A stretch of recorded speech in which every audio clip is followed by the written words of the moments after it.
Estamos iniciando aqui mais um projeto do Sindicato dos Bancários da Bahia, o Pod Bancário, é o podcast do sindicato.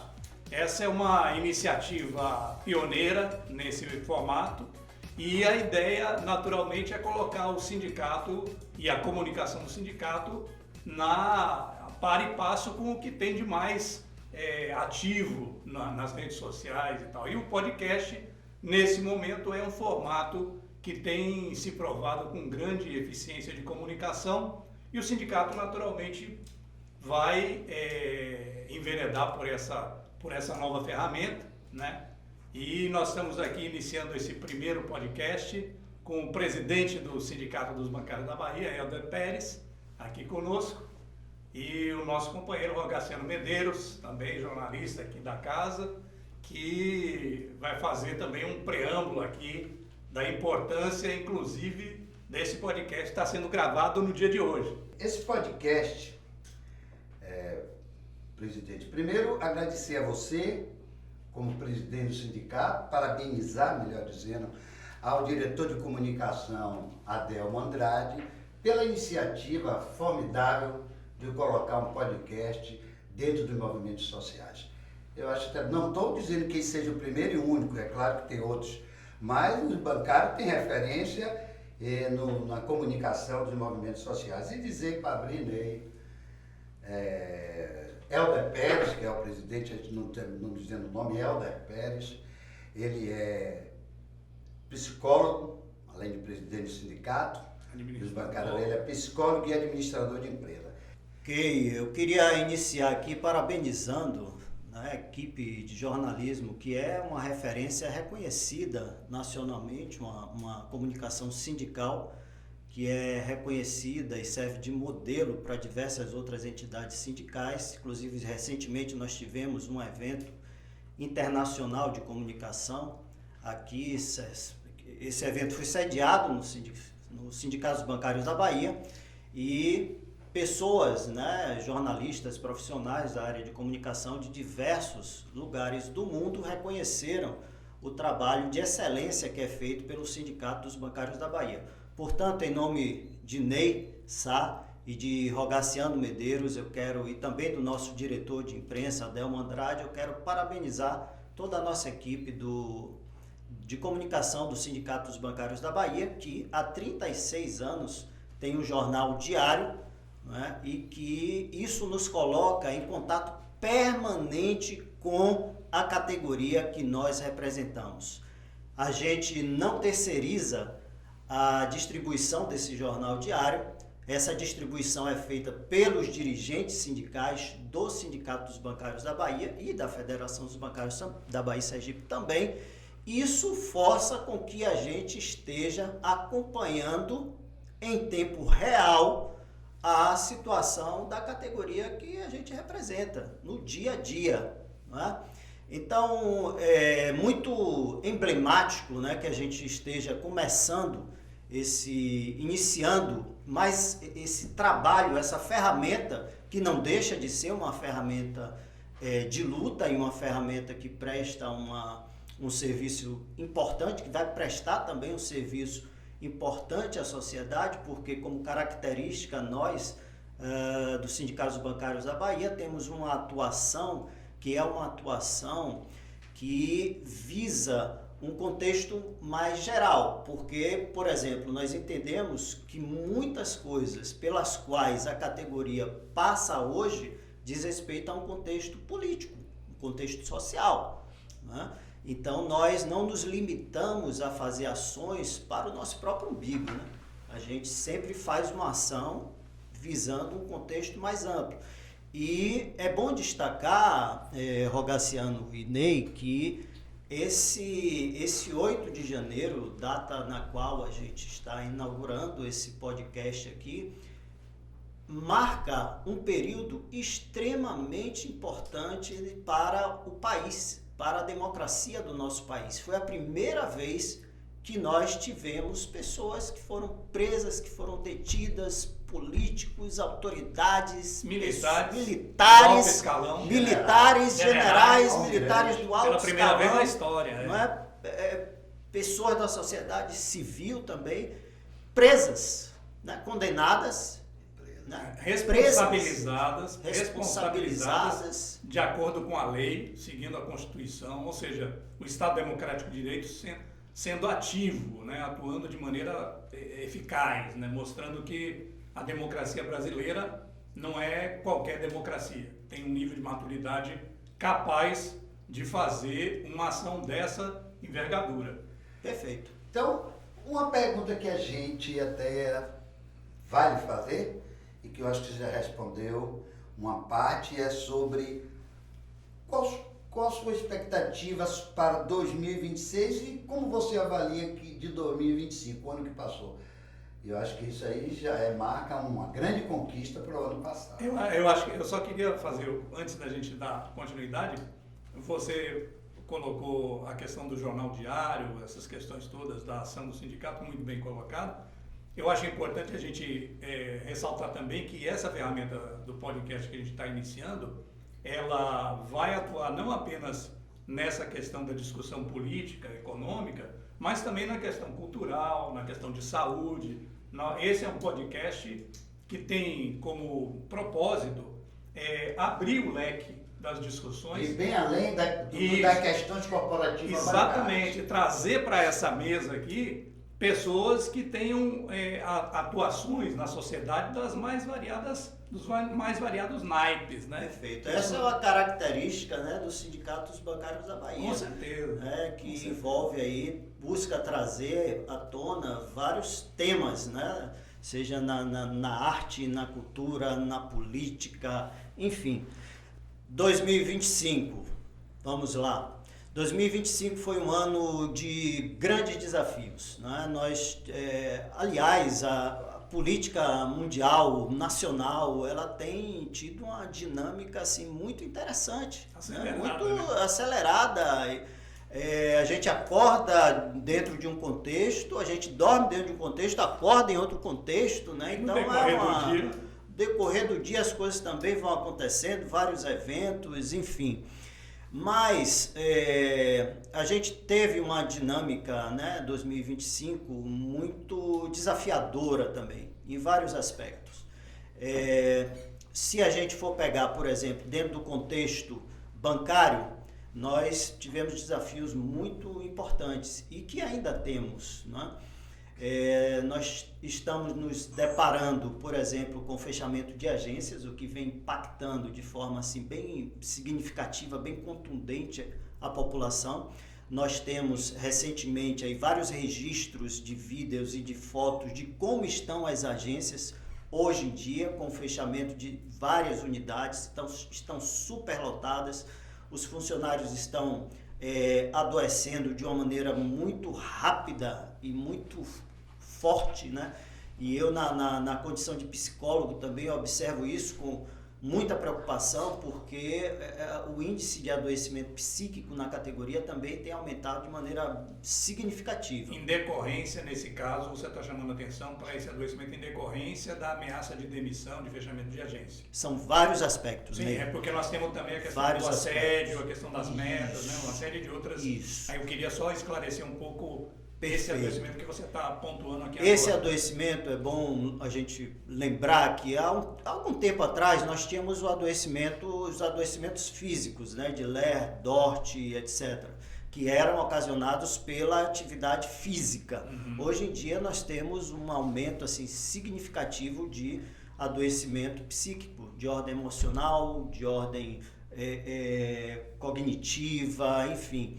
E isso nos preocupa bastante. Todo esse adoecimento é fruto de todas essas frentes, de todas essas políticas que são adotadas pelos banqueiros que visam o resultado, pura e simplesmente, né? É a política de estabelecimento de metas, é a política do assédio moral, que a gente considera que, em muitos casos, ele está institucionalizado, não é? Hoje em dia existe um termo que chama assédio algoritmo, ou seja, você despersonaliza o assédio do gestor, por exemplo, para colocar aquele assédio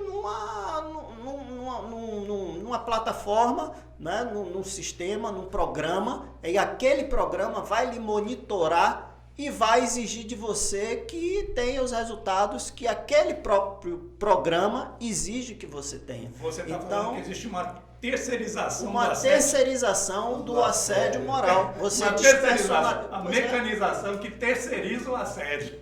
É um absurdo, né? Mas nós estamos chegando, né? Nós já chegamos nesse nível. Então, o adoecimento, ele se dá em várias frentes, com o agravante de você ter o risco, pelo menos nos bancos privados, de perder o emprego, né? Nos bancos públicos de perder a função, né? Então, o bancário, ele vive num ambiente que é estruturalmente adoecedor. Imagine que algumas literaturas, aí a gente já está entrando, mas eu vou voltar para a sua pergunta, viu, Garcia? A gente já está entrando no tema da saúde mental, né? Então, por exemplo, algumas literaturas, elas trazem que 4 elementos estando presentes dentro do ambiente de trabalho podem ser elementos potencializadores da síndrome de burnout, por exemplo. E essa literatura não cita bancários, cita profissionais de saúde, profissionais de educação, profissionais de segurança, né? Mas quais são esses 4 elementos que, estando presentes no ambiente de trabalho, podem causar a síndrome de burnout? Atendimento ao público, cobrança excessiva de resultados, excesso de trabalho e constantes mudanças na tecnologia e na formatação do trabalho.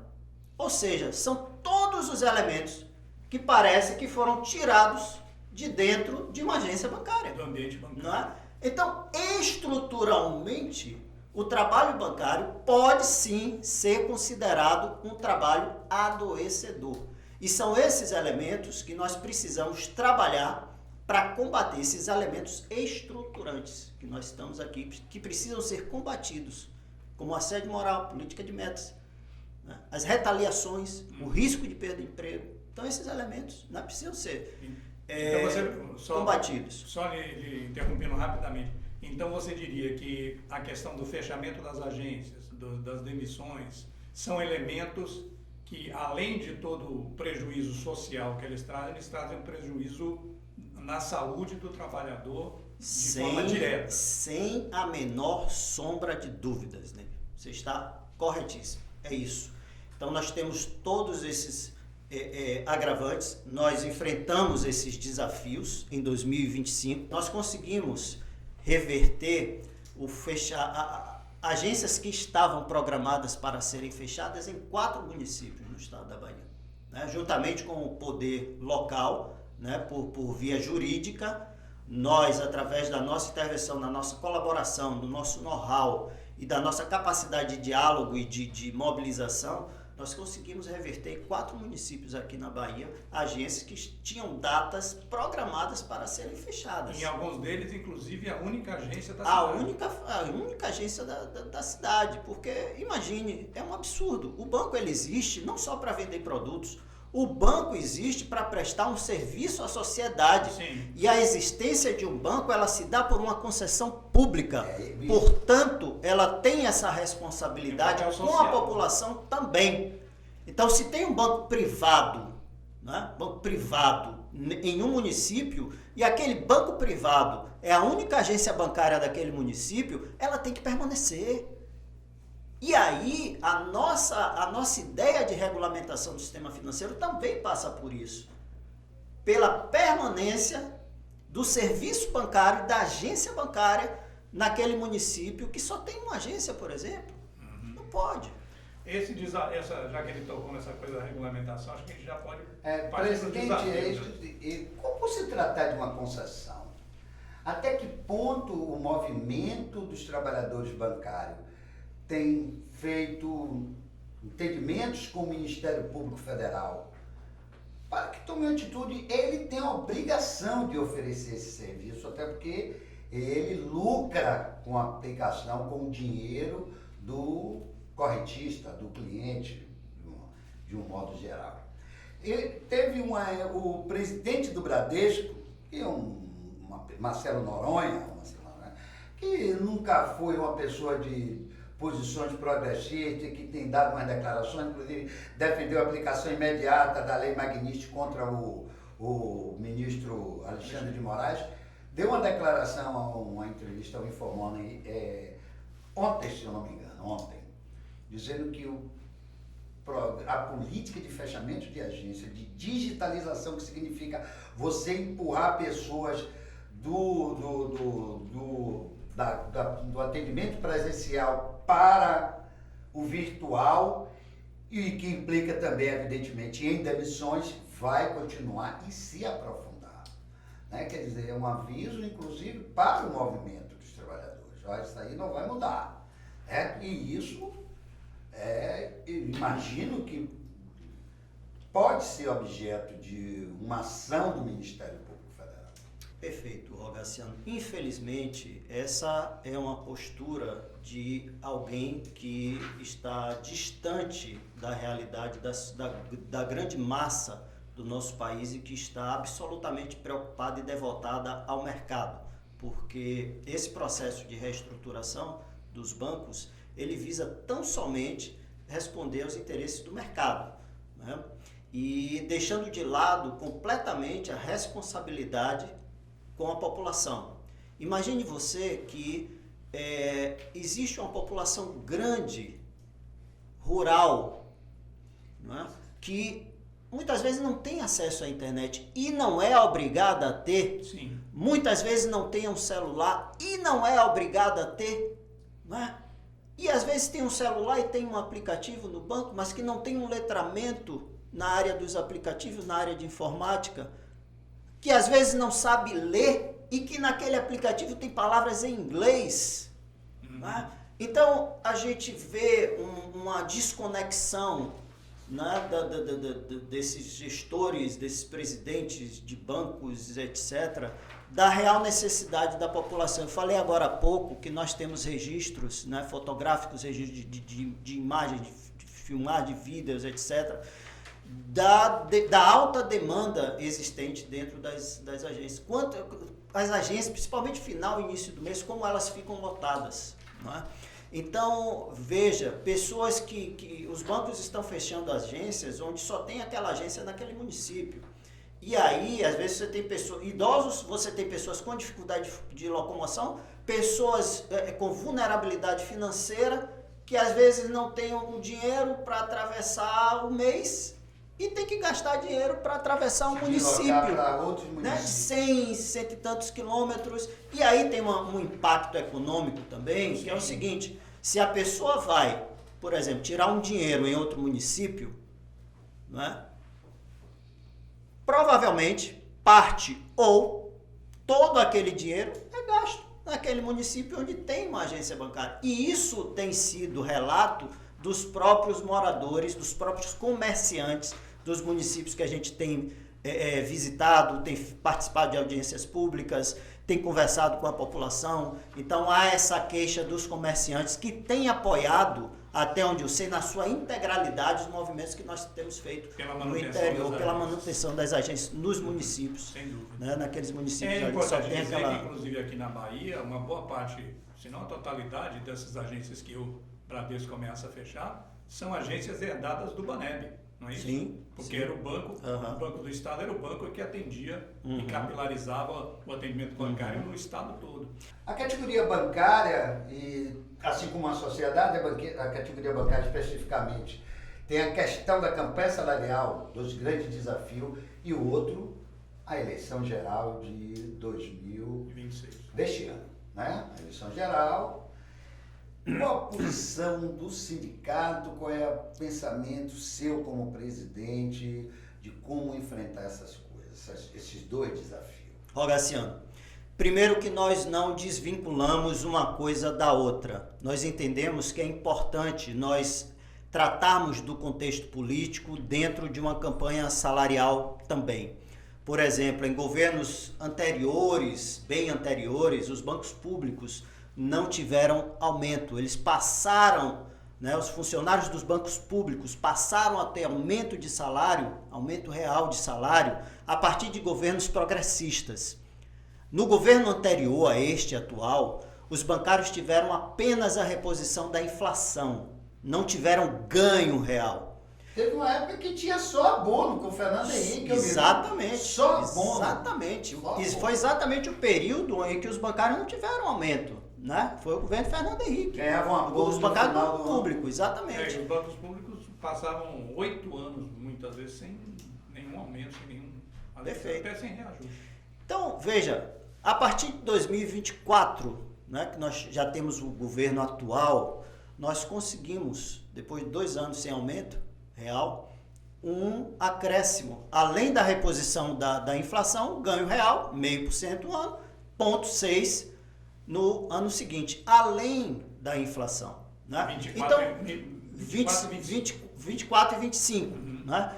Esse ano nós temos um grande desafio também. Os banqueiros, eles têm sinalizado para o movimento sindical, né, e eu faço parte da mesa que negocia com os representantes dos banqueiros no Comando Nacional, eles têm sinalizado de maneira explícita, não é nas entrelinhas não. Eles têm dito o seguinte, a nossa intenção é acabar com a convenção coletiva de trabalho. Então, uma das grandes conquistas nossas da última campanha salarial foi não apenas repor a inflação e ter um ganho real, mas também manter a nossa coluna vertebral dos direitos, né, construídos ao longo dos anos. É bom lembrar que a categoria bancária ela tem uma convenção coletiva que ela vai de norte a sul do país. É nacional. Né? É um guarda-chuva que envolve todos os bancários e bancárias do país. Né? Ela é nacionalizada. Então, isso para nós é extremamente importante. E isso os banqueiros querem acabar, porque eles sabem que é um fator de mobilização extremamente poderoso. Né? Esse ano, eles já disseram explicitamente, nós queremos acabar com a convenção coletiva de trabalho dos bancários. Temos esse desafio também. Né? Temos esse desafio também. Então, a conjuntura política, ela é extremamente importante para a gente jogar no tabuleiro. Né? A gente sabe, por exemplo, que a gente tem uma configuração no nosso Congresso Nacional que não favorece os trabalhadores. De 513 deputados, nós temos 120 e poucos. 120 e poucos, né? Ou seja, em torno de um quinto, um pouco mais de um quinto, né, dos parlamentares, eles respondem aos interesses da população. O grosso do restante dos parlamentares, não. Responde a interesses específicos. Da bancada da bala, a bancada do boi, do a bancada agro, da Bíblia. De grupos específicos. Grupos específicos, os empresários, os banqueiros, não é? Isso. Então, nós precisamos... Que é quem financia a manutenção financia, desse conjunto aí. Então, eu acho que temos a gente está numa era assim de facilidade, de proliferação, né, da comunicação de uma maneira muito rápida. Isso ao passo que pode também acelerar a distribuição de mentiras, de fake news, também pode facilitar o acesso à verdade. Né? Então é extremamente importante. Por exemplo, vejam, a gente falou bastante do fechamento de agências. Vejam, né, de onde são as prefeituras que peitaram os banqueiros, por exemplo, e mantiveram as agências abertas. Eu vou dizer as cidades. Das forças progressistas. Não é? Prefeito Ubatã, veja de onde é a prefeitura de Ubatã. Né? Xorroxó, veja de onde é a prefeitura. De que partido pertence? De que partido pertence. Então, né, é bom que a gente analise essas coisas, se aproprie desse tipo de coisa. Isso é fato. Não é? Então, é fundamental que a gente trabalhe em várias frentes, né, que a gente trabalhe para ampliar as nossas conquistas, para ter aumento real de salário, para melhorar as condições de trabalho, mas é fundamental que a gente trabalhe também para mudar a configuração do Congresso Nacional, de uma forma que nos beneficie, que beneficie aos trabalhadores. A representação dos banqueiros, por exemplo, topa discutir a regulamentação do sistema financeiro. Né? Eles não têm resistência em conversar com a gente, levar uma proposta unificada para o governo. Mas será que a regulamentação que interessa aos banqueiros é a mesma que nos interessa? Né? Então, é importante que a gente pense nesse contexto mais geral também, político, porque numa disputa, né, prevalece ou os interesses dos banqueiros ou os nossos interesses, né? Presidente, então, reeleger ou reafirmar o projeto de democracia social com a reeleição de Lula e, além disto, Sem dúvida. estabelecer uma correlação de força no Congresso que, pelo menos, facilite mais. Que não seja mais favorável. Não seja mais favorável. Melhor. Com certeza. Sem dúvida. Presidente, para finalizar, verão bancário.